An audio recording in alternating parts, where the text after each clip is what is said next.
The downfall of Idubbbz is so sad, it could honestly classify as a tragic story. So last time on Afro Sentai, I made a short about the Hassan series by More Pegasus, and as I was making that video, I realized something.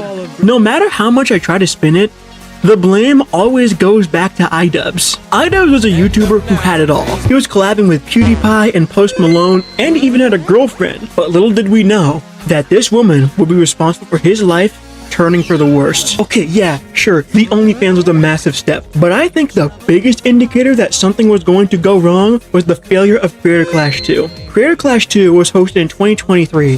The same year the podcast with these two numbskulls ended, and like I said, it was a massive failure.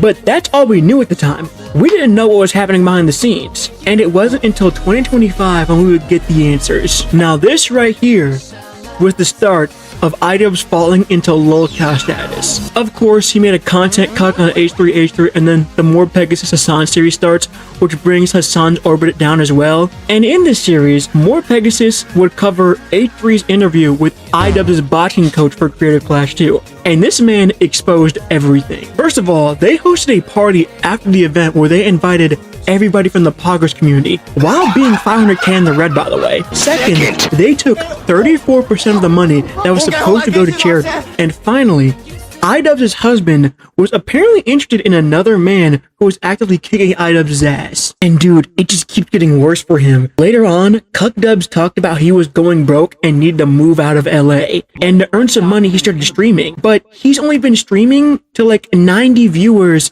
and is making less than minimum wage while his husband humiliates him on stream. And I know all two remaining Empathy Dubs fans are gonna start commenting, well, if he's pathetic because he's making less than minimum wage, then what does that make you? But here's the difference between me and him.